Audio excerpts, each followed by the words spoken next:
Olá pessoal, que está ligado aí no canal Robô Explica. Estamos aqui mais uma vez com mais um exercício de Física 2 para resolver.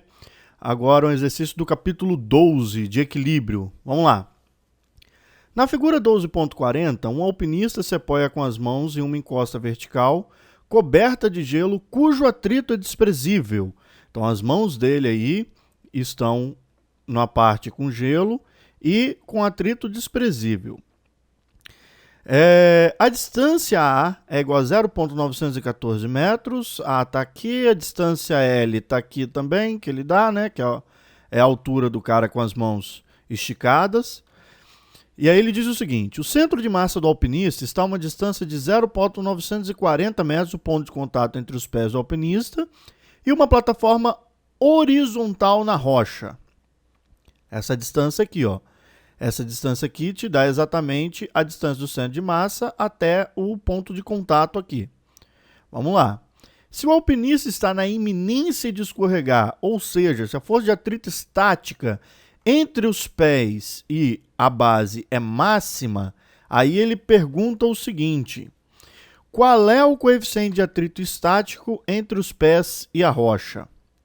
Bom, isso é um problema clássico de equilíbrio, né? A gente vai precisar aí, a primeira coisa que se faz num problema de equilíbrio sempre, 100% das vezes, é você desenhar aí o diagrama de corpo livre aí. Ou seja, você saber quais são as forças que estão atuando sobre o seu objeto. Então vamos lá. Primeiro, está na iminência de se movimentar? Então é porque tem uma força de atrito. Bom, uma outra força que a gente sabe que sempre existe, sempre, todas as vezes, no mundo inteiro, é a nossa maravilhosa força-peso. Vamos botar aqui uma outra cor para destacar, que atua sobre o centro de massa do corpo. Ok? Aí, pessoal, então eu tenho essa força aqui, que é a força de atrito, eu tenho a força-peso. Muito bem. Existe contato do pé com o chão. Então, o chão exerce uma força de reação sobre o pé, que a gente chama de força normal, e que ela é perpendicular ao contato aí, ou seja, ela vai apontar para cima. Vamos botar isso aí. Ah, não, vermelho já tem, né? Então, vamos botar de preto, preto mesmo. Preto vai ficar legal. Tá aqui a minha força normal. Bom, aqui na mão do rapaz com a parede que aqui tem gelo, não tem atrito. O atrito é desprezível, então a gente pode desconsiderá-lo. No entanto, existe uma força de contato. No entanto, aqui, pessoal, tem uma coisa aqui nossa que está muito errado, né? Pensa comigo. Se esse rapaz escorregar, ele vai escorregar para a direita.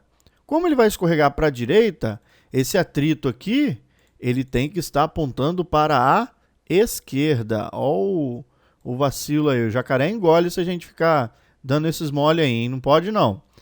Não faça como seu professor, faça certo. Então, aqui eu tenho um atrito que está apontando para a esquerda. E aqui em cima eu tenho uma força de contato, vamos lá, que está apontando para a direita. Aqui a gente pode até deixar vermelho mesmo, que está longe, né, um do outro, então não vai importar tanto assim, não. Então, ó, eu tenho duas forças verticais e duas forças horizontais. Obviamente, se está em equilíbrio, essa força horizontal é igual a essa força vertical é igual a essa. Né? Isso é bastante óbvio aí para gente. Bom, então vamos escrever todas essas forças. Vamos escrever todas essas forças aí. Vamos lá, pessoal. Eu tenho, primeiro, a soma das forças em x vai ser igual, ou seja, a soma das forças horizontais. Aí eu tenho menos a força de atrito, certo? Que a força de atrito está apontando para a esquerda, mais aquela força que eu vou chamar de força horizontal, e isso tudo é igual a zero. Ok? A somatória de forças verticais, ou seja, ao longo do eixo Y, serão, eu tenho então o peso, que é menos mg, mais a força normal que está apontando para cima. Isso aqui é igual a zero. Ok? Além disso, a gente vai ter a somatória dos torques. Lembrando aí que a força de atrito, o que é, pessoal? A força de atrito é o micro vezes a força normal, mais a força horizontal, isso tudo é igual a zero. Ok por enquanto, pessoal? Beleza, então. Agora, precisamos do seguinte. Veja que aqui eu tenho duas equações e duas variáveis, né? Na verdade, vamos conferir aqui só uma coisa, que é o seguinte, a massa do rapaz tá aqui, ele não te deu, né? Então você também não sabe a massa do rapaz, não. O problema tá ficando interessante. Deixa eu ver, papapá, realmente ele não te dá a massa do rapaz. Então vamos lá. Vamos voltar para o nosso desenho. Agora vamos pensar o seguinte, né? Veja bem, eu não conheço essa força, não conheço essa força, não conheço essa força e não conheço essa. Eu tenho 4 forças aqui e nenhuma delas eu sei quanto vale. Isso é legal. Então vamos pensar no seguinte, aonde que eu poderia colocar o meu eixo de rotação para eu matar o maior número de forças possíveis? Obviamente aqui embaixo, né? Porque se eu coloco aqui, eu fico com 3 forças que eu não conheço. Mas se eu coloco no centro, eu continuo com 3 forças desconhecidas. Mas se eu coloco aqui, como o torque é a força vezes a distância ao eixo de rotação, como a distância do eixo de rotação aqui é zero, né? Então, essas duas forças não vão produzir torque. Logo, vamos botar o eixo de rotação aqui embaixo. Bom, a força azul aqui, vamos, né, chamar de força azul, que é o peso, ele faz o cara girar para baixo, assim, ó. Ele faz o cara girar para baixo. Se ele faz o cara girar para baixo, esse torque está no sentido anti-horário. Né? Desculpa, perdão. Não, é isso mesmo, está no sentido anti-horário, pô. O relógio lá, ele gira assim, ó. Vem assim, os ponteirinhos giram para cá, assim, né? Então, se esse cara está girando para lá, ele está no sentido anti-horário. Como está no sentido anti-horário, girando para a esquerda, então esse torque é positivo. Então, aqui eu vou ter a força peso vezes essa distância d. Então, vamos escrever lá para não ficar esquecido na memória aí. A somatória dos torques será a força-peso vezes a distância d vezes o seno de um ângulo θ, que esse ângulo θ é o ângulo entre a força-peso e a distância, ou seja, é mais ou menos esse ângulo aqui. Se você reparar direitinho, esse ângulo, obviamente, tem que ser o mesmo desse aqui. Quem que é esse ângulo? Seno de θ é o cateto oposto sobre a hipotenusa. Então, isso aí já ficou fácil para a gente. É A sobre L, ok? Mas vamos escrever depois. Mas já está aí, eu já sei o seno do meu ângulo qual que é. Agora, pessoal, vamos lá. O torque dessa força aqui. Essa força está empurrando o cara no sentido horário, está empurrando ele para lá, no sentido horário. Se está empurrando no sentido horário, então esse torque ele é negativo. Então eu vou ficar com menos a força horizontal, vezes a distância L, vezes o seno do ângulo entre os dois, que é esse ângulo aqui. Bom, esse ângulo aqui, esse seno aqui, você pode reparar que esse ângulo aqui, ele é complementar desse aqui, né? Se ele é complementar desse aqui, é o mesmo desse ângulo aqui. Quem que é esse ângulo? Quem que é o seno desse ângulo? Cateto oposto sobre a hipotenusa. Então vamos lá. Vamos escrever todas essas coisas. Menos a força horizontal vezes L vezes o seno de 90 menos θ, que é o complementar daquele ângulo. O que a gente conseguiu de legal aqui? Primeiro, vamos reescrever isso aí já com os senos conhecidos, né? Então eu vou ficar com MGD, que multiplica A sobre L, cateto oposto sobre hipotenusa, menos força horizontal, L, vezes o cateto oposto aqui, no caso, vai ficar raiz quadrada de L quadrado menos A quadrado sobre L. O que eu fiz aqui, pessoal? Eu usei o teorema de Pitágoras para descobrir quanto vale aquele outro cateto, que é esse aqui. Eu tenho um triângulo retângulo, esse lado e a hipotenusa. Então, esse lado ao quadrado é igual a esse ao quadrado, mais esse ao quadrado. Então, esse cara é a raiz quadrada desse ao quadrado menos esse ao quadrado. Ok? Foi isso que a gente fez ali. Muito bom. E agora?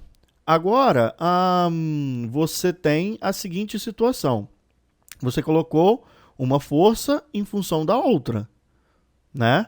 O que está acontecendo aqui? Isolando aí, quem que vai ficar melhor para a gente isolar? Vamos pensar. Vamos olhar aqui para cima. Eu quero saber quem é o micro. Se eu quero saber quem é o micro, então eu preciso saber quem é a força horizontal. Logo, eu vou isolar aqui, então, a força horizontal em termos de mg. Aqui, então, este L corta com este L, né, normal. E aí, o que eu tenho? Jogando para lá, nós vamos ficar que a força horizontal, ela é D sobre dA, né, na verdade, dA sobre L raiz quadrada de L ao quadrado menos A ao quadrado, que multiplica mg. Tá aí a nossa força horizontal. Bom, se eu tenho essa força horizontal, agora vamos lá, hein?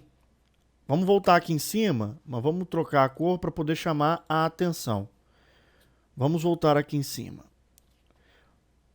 Aqui eu tenho que a minha força normal é igual a mg, que é a única força vertical. Então, olha só, pessoal, eu tenho a força normal, eu tenho a força horizontal em termos da força normal, né? Logo, eu vou descobrir o micro aqui. Basta eu substituir esse resultado aqui e este resultado aqui nesta primeira equação aqui. E aí vai dar tudo certo. Perceberam? Então vamos lá, vamos fazer de preto porque está chegando no final, hein? Vamos lá.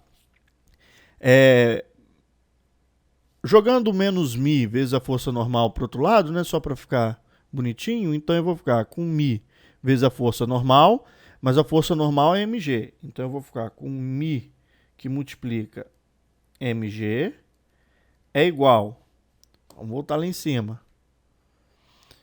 é igual, μ que multiplica mg, tá aqui, né, pessoal?